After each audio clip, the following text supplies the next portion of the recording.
another day but not another show, because this is not another day, this is the last day of 2024 और अब हम 2025 में enter होने वाले हैं। सो थोड़ा सा जरा लुक बैक करेंगे 2024 में क्या पाया क्या खोया, पाकिस्तान स्पोर्ट्स में हमने क्या क्या हासिल किया, क्या क्या चेरिश किया और 2025 में किन चीज़ों को हमने बेहतर करना है। सो इसी हवाले से हमारी डिस्कशन होगी। मैं हूं सवेरा पाशा और मेरे साथ मौजूद है हाफिज मोहम्मद इमरान। और बिल्कुल सवेरा, जैसे आपने कहा कि हमने क्या खोया गुजरे बरस में, जो कि गुजर रहा है, आखिरी चंद घंटे बाकी हैं, और 2025 में हमें क्या करना चाहिए, हम क्या कर सकते हैं, और क्या वाकई हम उसी जगह पर ठहरेंगे जहां पर हम 2025 की बात कर रहे हैं। इस वक्त हम देखते हैं, जब हम इस वक्त बात कर रहे हैं तो इस्लामाबाद में पाकिस्तान के वज़ीर आज़म खिताब फरमा रहे हैं 2035 तक मुल्क की मईशत के हवाले से। तो क्या हम क्रिकेट और पाकिस्तान के दीगर खेलों पर आगे बढ़ेंगे? यही वो चीज़ें जिन पर गुफ्तगू रहेगी। पाकिस्तान के test fast bowler Abdul Rauf साहब हमारे साथ मौजूद हैं। अस्सलाम वालेकुम अब्दुल रऊफ साहब। जी बहुत बहुत शुक्रिया। पाकिस्तान के senior sports journalist anchor person Mirza Iqbal Baig साहब भी हमारे साथ मौजूद है। बेग साहब अस्सलाम वालेकुम, बहुत शुक्रिया आपका। वालेकुम अस्सलाम इमरान, आपका और का बहुत शुक्रिया।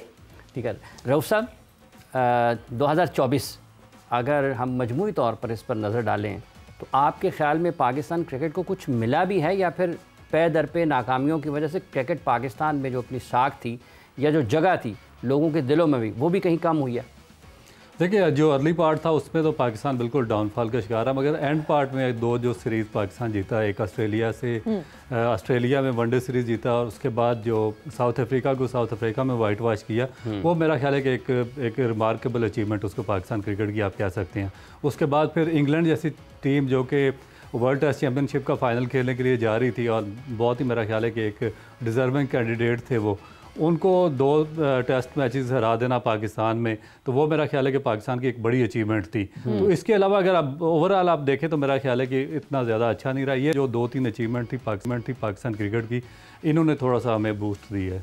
So what ends well is almost well. Iqbal साहब आपकी तरफ आऊँगी मैं, और 2024 अगर हम उसमें ज़रा फोकस करें, पाकिस्तान क्रिकेट की बात कर लें, पाकिस्तान स्पोर्ट्स की बात कर लें, आपको लगता है जिस तरह हाफिज ने भी पूछा कि हमने ज़्यादा खोया या ज़्यादा पाया?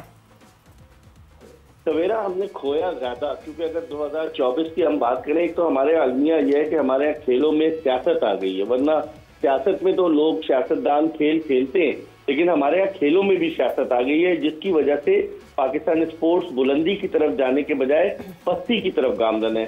आप देख लें पाकिस्तान हॉकी का क्या हाल है कि एक वो टीम के जिसने 3 Olympic title, 4 world cup, 3 champions trophy जीती, उसका क्या हाल है। और क्रिकेट में भी जब नकवी साहब ने 6 फरवरी को चार्ज लिया था, उसके बाद इब्तदाई तौर पर जो T20 वर्ल्ड कप हुआ जून में, जिस तरीके से हम USA से हारे, लेकिन अब्दुल रऊफ ने सही कहा कि इब्तदाई जो 6-7 महीने थे उसमें तो हमारी कारकर्दगी इतनी अच्छी नहीं रही, लेकिन फिर ऑस्ट्रेलियन टूर से जहां हमने ऑस्ट्रेलिया को तकरीबन 21-22 साल बाद वनडे सीरीज हराई, और फिर उसके बाद अभी साउथ अफ्रीका को वनडे सीरीज हराई, तो उससे उम्मीद की शमा रोशन हुई है कि चैंपियंस ट्रॉफी में पाकिस्तान अच्छा परफॉर्म करेगा। लेकिन ओवरऑल अगर आप देखें, पाकिस्तान में खेलों की सूरत हाल इंतहाई नागुफ्ता-बे है। आप देखें, पाकिस्तान स्पोर्ट्स बोर्ड ने ऑडिट अकाउंट्स मांगे हैं जो मुख्तलिफ फेडरेशंस के, जिनके ओहदेदारान जॉय ट्रिप पर चले जाते हैं, बजाय वो पैसा खेलों पे खर्च हो। पाकिस्तान हॉकी की एग्जांपल ले लें सवेरा, कि तारिक बुख्ती साहब प्रेसिडेंट है, हर दौरे पर वो चले जाते हैं, डेली अलाउंस लेते हैं, वो पैसा खिलाड़ियों पे क्यों नहीं खर्च होता? खिलाड़ियों को नौकरियां नहीं मिलती, जख्मी हो जाते हैं, उनका इलाज नहीं होता।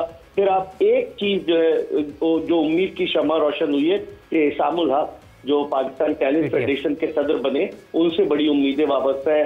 फुटबॉल में आप देख लें, हारून मलिक साहब काफी अरसे से बराजमान है, हजारों डॉलर तनख्वाह लेते हैं, लेकिन वो एक्सटेंशन पे एक्सटेंशन दिए जा रहे हैं। समझ में नहीं आ रहा कि वो क्यों एक्सटेंशन ले रहे हैं। वो तो कैनेडियन नेशनल है और फुटबॉल का बुरा हाल है। तो बेशुमार खेलों का 2024 में बुरा हाल रहा। अब दुआ करें कि 2025 का सूरज इन खेलों की बेहतरी के लिए तुलू हो। 2025 का सूरज इन खेलों की बेहतरी के लिए तुलू हो। एक एथलीट के तौर पर अब्दुल रऊफ साहब, आप चूँकि उस अमल से गुजरे हैं जिसमें आपने कई खेलें अपने इर्द गिर्द तालीमी इदारों में भी देखी, पाकिस्तान का उरूज का दौर भी देखा है। जैसे बेग साहब ने कहा है कि सियासत आ गई है पाकिस्तान की खेलों में, आपको लगता है कि ऐसे 20 साल पहले भी ये सियासत थी लेकिन खेलें गालिब थीं? आज क्या तब्दीली आप देखते हैं उसमें? देखिए 20 साल पहले ये था कि इतना ज़्यादा जो पैसा था वो इन्वॉल्व नहीं था, तो जो लोगों का इंटरेस्ट था, जो हमारे बड़ी एलीट क्लास है जिसने सारा सिस्टम हमारा बर्बाद करके रख दिया, उनका इंटरेस्ट स्पोर्ट्स की तरफ इतना ज़्यादा नहीं था।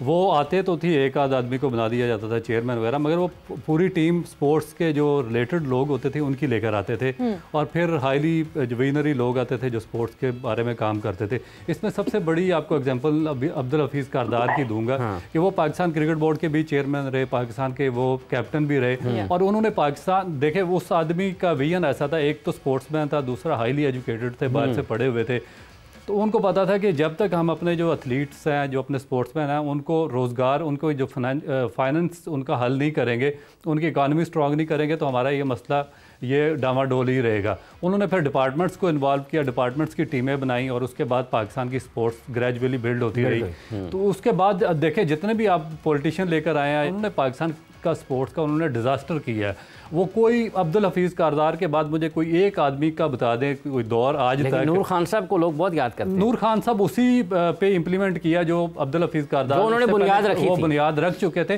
उसके बाद वो सिर्फ एज ए ऑर्गेनाइजर वो काम करते रहे, वो एक स्ट्रेट फॉरवर्ड ऑर्गेनाइजर थे, और उनकी जो ऑर्गेनाइजेशन थी और मैनेजमेंट थी वो बहुत बेहतर थी। इस वजह से आपको लगता है कि नूर खान का दौर बहुत शानदार है, मगर जो असल पाकिस्तान की बेस दे के गए हैं वो कारदार साहब देकर गए हैं, और आज तक उनकी रिप्लेसमेंट पे किसी किस्म की बेहतरी के कोई आसार नहीं है। जो भी आता है अपने लोगों को लेकर आता है। अभी क्रिकेट बोर्ड आप देख लें, अभी हॉकी फेडरेशन देख लें, आगे फुटबॉल फेडरेशन देख लें, ओलंपिक एसोसिएशन देख लें, सब की सब भरमार है, क्योंकि पैसा आ गया, और जितने ये लोग ये सियासी पॉलिटिकल अपॉइंटमेंट्स होती है वो अपने लोगों को लेकर आते हैं ताकि उनमें पैसे की बंदर बांट कर सकें। बट इकबाल साहब, जिस तरह आपने कहा कि ऑडिट की भी बात हो रही है, ये तो वक्तन फवक्तन होती रहती है। पाकिस्तान स्पोर्ट्स बोर्ड भी ऑडिट की बात करता है, फेडरेशन से पूछा जाएगा, बट इवेंचुअली मुझे लगता है कि शायद हम पिछले साल भी, आखिरी दिन जब पिछले साल का था तब भी हम यही बातें कर रहे थे, उससे पिछले साल भी हम यही बातें कर रहे थे। चेंज आके नहीं दे रहा। क्या कोई ऐसी सजेशन जो आप देना चाहेंगे कि ये अब इस साल किस तरह तब्दीली कर सकते हैं हम? जी बेग साहब आप सुन रहे हैं? बेग साहब आप सुन रहे हैं? आवाज आ रही है आप तक? जी जी मुझे आवाज आ रही है, आपको आ रही है आवाज? जी जी बिल्कुल, फरमाइएगा। अभी जो सवेरा ने सवाल किया। हाँ, मैंने कहा कि इमरान सवेरा ने सवाल किया, चेंज कैसे आएगा? एक माफिया जो है वो काबिज है, और वो माफिया किसी को आने नहीं देता, और उनका खेलों से कोई ताल्लुक नहीं है। आप मुख्तलिफ फेडरेशन के सुदूर को, उनके सेक्रेटरीज को उठाकर देखें, कोई बॉक्सिंग का बना हुआ है जिसने जिंदगी भर बॉक्सिंग में हिस्सा नहीं लिया, लेकिन वो सदर बना हुआ है। और क्यों बने हुए हैं? इन सब का एक ही साहब, हमने तो पाकिस्तान विमेन फेडरेशन और विमेन जो विंग है उसकी जो सरबराह है वो भी किसी और खिलाड़ी, किसी और खेल से ताल्लुक रखती थी जो इससे पहले। हाँ बिल्कुल, तानिया मलिक साहबा की आप मिसाल दे रहे हैं, वो टेबल टेनिस से उनका। लेकिन आप ये है ना कि यहाँ पर भी तो आप देखें कि जो एक माफिया है वो सिर्फ जॉय ट्रिप के लिए जाता है, अपनी फैमिली को लेकर जाता है। अभी आरिफ हसन साहब से जान छुटी, जब आरिफ हसन साहब पीओए के सदर थे, तो आप बताएं इतने बरस से वो लेकिन सदर थे। कथा कलामी की माजरत चाहूंगा, आरिफ से आरिफ तक का ही सफर तय हुआ है।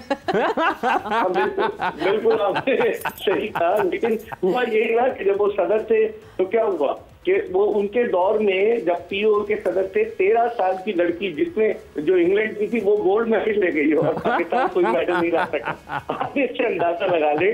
और फिर पाकिस्तान में अरशद नदीम की सूरत में उसने तने तनहा पाकिस्तान का सब जिलाली बुलंद किया। कुछ पॉजिटिव भी है, लेकिन नेगेटिव इसलिए है कि आप देखें इतने सारे ओहदेदारान चले जाते हैं। अब आपके बैनुल सूबाई राब्ते के वफाकी वजीर वो पेरिस ओलंपिक्स में सैर करने चले गए। अब वो कहते हैं मैं अपने खर्चे पे गया हूँ, लेकिन आखिर क्यों? कोई स्पोर्ट्स रिलेटेड आदमी है कि जो स्पोर्ट्स को सही कर सके, ऐसा हो नहीं पा रहा, जिसकी वजह से सवेरा हालात जो है वो खराब होते जा रहे हैं। आप कह रही है कि कैसे बेहतर होगा? बेहतर उसी सूरत होगा जब इस माफिया से जान छुड़ाई जाएगी। पाकिस्तान स्पोर्ट्स बोर्ड के डीसी जो है यासिर पीरजादा बड़े पढ़े लिखे आदमी है, वो सीडीए में थे, और वो आके उन्होंने स्क्रू करना शुरू किया तो इन लोगों ने उन पर सियासी दबाव डलवाना शुरू कर दिया। उन्होंने कहा गुज़िश्ता 2 साल का मुझे ऑडिट दें पाकिस्तान हॉकी फेडरेशन को। फेडरेशन के ओहदेदारान कहते हैं कि हम उधार के टिकट लेकर जा रहे हैं। तो भाई उधार के टिकट लड़कों के लिए लेना, आप अपने लिए भी उधार के टिकट लेकर जा रहे हैं, आप भी राइट पिक पे जा रहे हैं।